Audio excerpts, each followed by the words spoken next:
Hello दोस्तों, welcome to my YouTube channel. आज के इस वीडियो में हम सिग्मा मेल और फीमेल के लाइफ के कुछ मोस्ट कॉमन स्ट्रगल के बारे में बात करने वाले हैं। ये वे चीज़ें हैं जिनके कारण अधिकतर सिग्मा पर्सनालिटी के लोगों को अपने जीवन में कभी न कभी स्ट्रगल करना पड़ता है, पर दूसरे लोगों के लिए ये चीज़ें बहुत सिंपल होती है। ये वे चीज़ें हैं जो एक सिग्मा मेल या फीमेल के जीवन में समस्या उत्पन्न करते हैं। इन चीज़ों को हम सिग्मा पर्सनालिटी का कमजोरी भी कह सकते हैं। कुछ सिग्मा पर्सनालिटी के लोग इन कमजोरियों को दूर करने में सफल होते हैं और कुछ सिग्मा पर्सनालिटी इन कमजोरियों को जीवन भर दूर नहीं कर पाते हैं, जिससे उन्हें इन चीज़ों के लिए जीवन भर स्ट्रगल करना पड़ता है। तो चलिए देखते हैं वे कौन सी चीज़ें हैं जिनके लिए एक सिग्मा मेल या फीमेल को स्ट्रगल करना पड़ता है।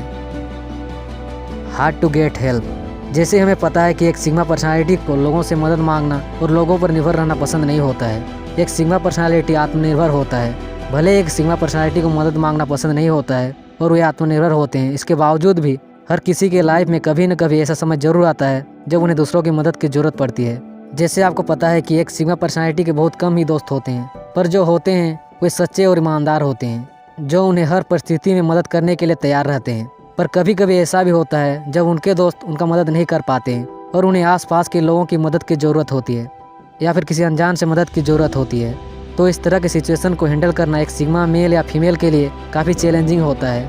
उन्हें लोगों से मदद मांगने के लिए काफ़ी स्ट्रगल करना पड़ता है और चूंकि उन्हें लोगों से बात करना बहुत ज़्यादा पसंद नहीं होता है, जिसके कारण उनका आसपास के लोगों से बहुत अच्छा रिश्ता नहीं होता है, जिसके कारण अगर कभी उन्हें मदद की ज़रूरत होती है तो उन्हें बहुत स्ट्रगल करना पड़ता है। Can't focus in disturbance. जैसे हम सभी को पता है कि एक सिग्मा पर्सनालिटी के व्यक्ति को अकेला और शांत रहना पसंद होता है। उन्हें अकेले ही काम करना पसंद होता है, जिसके कारण जब उनके आसपास का माहौल शांत नहीं होता है तो यह उनको किसी भी काम में फोकस करने में कठिनाई पैदा करता है। वे किसी भी काम को इफेक्टिव तरीके से तब ही कर सकते हैं जब उनके आसपास का माहौल शांत हो और उन्हें कोई भी डिस्टर्ब ना कर रहा हो। जैसे हम सबको पता है कि एक अल्फा मेल या फीमेल अकेले की तुलना में लोगों के साथ ज़्यादा अच्छा से काम कर पाते हैं। वहीं इसके विपरीत एक सिग्मा पर्सनालिटी का व्यक्ति अकेले में ज़्यादा अच्छा से काम कर पाता है, ना कि लोगों के साथ। ऐसा इसलिए होता है क्योंकि एक सिग्मा पर्सनालिटी तब ज़्यादा एनर्जेटिक और फोकस्ड महसूस करता है जब वो अकेला होता है। एक सिग्मा पर्सनालिटी को लोगों के साथ ज़्यादा समय बिताना एग्जॉस्टिंग अर्थात थकाऊ महसूस होता है, और इसी कारण से जब उनके आसपास का माहौल डिस्टर्बिंग होता है तो उन्हें किसी भी काम में फोकस करने में स्ट्रगल करना पड़ता है। परफेक्शनिज्म।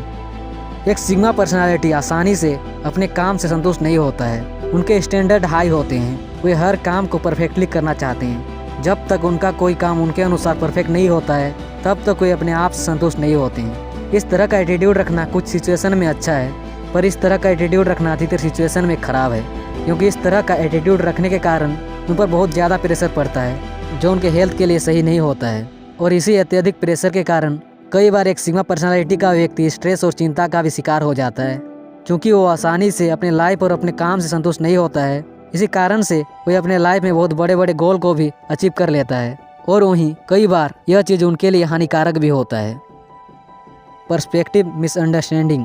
एक सिग्मा पर्सनालिटी को एक ही चीज़ और सिचुएशन को अलग अलग तरीके से देखना अच्छा लगता है। वे एक ही चीज़ के हर पॉसिबल मीनिंग को समझने की कोशिश करते हैं, जो उनके लाइफ में कई बार स्ट्रगल पैदा करता है। जैसे अगर कोई लोगों को कुछ बताने और समझाने की कोशिश कर रहा है तो चांसेस है कि एक सिग्मा पर्सनालिटी का व्यक्ति को उस व्यक्ति द्वारा बताई गई बात को समझने में दूसरे लोगों की तुलना में ज़्यादा समय लगेगा, क्योंकि एक सिग्मा पर्सनालिटी का व्यक्ति किसी भी बात का हर पॉसिबल मीनिंग को समझने की कोशिश करता है, जो उनके लिए कई बार कन्फ्यूजिंग होता है। इसी कारण से कई बार लोग किसी चीज़ को आसानी से समझ जाते हैं, पर एक सिग्मा पर्सनालिटी के लिए वो कन्फ्यूजिंग और समझने में कठिन हो सकता है, क्योंकि वे उस चीज़ के हर पॉसिबल मीनिंग को समझने की कोशिश करते हैं और उसके बाद ही कोई कंक्लूजन निकालते हैं, जबकि बाकी लोग बहुत सिंपल तरीके से सोचते हैं, जिससे दूसरे लोग किसी भी सिंपल चीज़ को आसानी से समझ जाते हैं।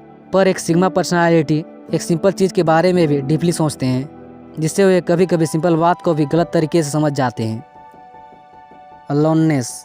एक सिग्मा पर्सनालिटी जब अकेला होता है तो वह ज़्यादा एनर्जेटिक और चार्ज्ड महसूस करता है। उन्हें लोगों के साथ ज़्यादा समय बिताना एग्जॉस्टिंग लगता है। इसी कारण से वे अधिकतर समय अकेले रहते हैं, क्योंकि उन्हें अधिकतर समय अकेले रहना पसंद होता है। इसी कारण से कई बार सिग्मा पर्सनालिटी के लोग लंबे समय तक अकेले रहते हैं, और लंबे समय तक पूरी तरीके से अकेले रहना हमारे हेल्थ के लिए ठीक नहीं है। और जब वे लंबे समय तक अकेले रहते हैं तो वे अपने करीबी लोगों के साथ भी ना के बराबर समय बिताते हैं, जो उनके करीबी लोगों के साथ उनका रिश्ता को कमज़ोर करता है, क्योंकि किसी भी रिलेशनशिप को अच्छा और स्ट्रॉन्ग रखने के लिए उस रिलेशनशिप को समय देना जरूरी होता है। इसी कारण से उन्हें लोगों के साथ रिश्ता निभाने में स्ट्रगल करना पड़ता है और इसी कारण से उनके बहुत कम दोस्त होते हैं। Struggle in love life. एक सिग्मा मेल या फीमेल हर चीज़ के बारे में लॉजिकली सोचते हैं, जो उनके लव लाइफ में प्रॉब्लम क्रिएट करता है, क्योंकि प्यार में हमेशा लॉजिक का इस्तेमाल करना सही नहीं होता है, क्योंकि यह हमें दूसरे लोगों के साथ अच्छे से कनेक्ट होने से रोकता है। हमें कभी कभी प्यार में अपने फीलिंग और इमोशंस के आधार पर भी डिसीजन लेना चाहिए, पर एक सिग्मा पर्सनालिटी के लिए ऐसा करना थोड़ा मुश्किल होता है। वे हर सिचुएशन में लॉजिकली डिसीजन लेते हैं और इसी आदत के कारण कई बार एक सिग्मा पर्सनालिटी अपने पार्टनर के इमोशंस को बहुत ज़्यादा एनालाइज करने लगता है, यह सोच के कि कहीं उसका पार्टनर दिखावा तो नहीं कर रहा है, और इसी डाउटफुल नेचर के कारण वे अपने पार्टनर पर आसानी से विश्वास नहीं कर पाते हैं। और साथ ही साथ क्योंकि एक सिग्मा पर्सनालिटी को अकेले समय बिताना पसंद होता है, जिससे वे अपने पार्टनर को ज़्यादा समय नहीं दे पाते हैं, जिससे उनके बीच का रिश्ता स्ट्रॉन्ग नहीं हो पाता है। इस तरह एक सिग्मा पर्सनालिटी के लव लाइफ में प्रॉब्लम होता है, जिससे उन्हें अपने लव लाइफ में कभी कभी सिंपल चीज़ों के लिए भी स्ट्रगल करना पड़ता है। तो ये थे 6 मोस्ट कॉमन चीज़ें जिनके लिए एक सिग्मा मेल या फीमेल को अपने लाइफ में कभी न कभी स्ट्रगल करना पड़ता है। तो ये था आज का वीडियो। अगर वीडियो अच्छा लगा तो वीडियो को लाइक करें। मैं अपने अगले वीडियो में साइंटिफिक कारण बताने वाला हूँ कि आखिर शराब पीना लोगों को क्यों अच्छा लगता है और शराब का लत छुड़ाना क्यों मुश्किल है, और साथ ही साथ ये भी बताने वाला हूँ कि शराब पीने के क्या क्या नुकसान है, और अगर कुछ फायदे हैं तो वो भी बताने वाला हूँ। अगर आप वो वीडियो देखना चाहते हैं तो चैनल को सब्सक्राइब कर बेल आइकन पर क्लिक करके नोटिफिकेशन को ऑन कर लें, क्योंकि वो वीडियो बहुत इंफॉर्मेटिव और इंटरेस्टिंग होने वाला है।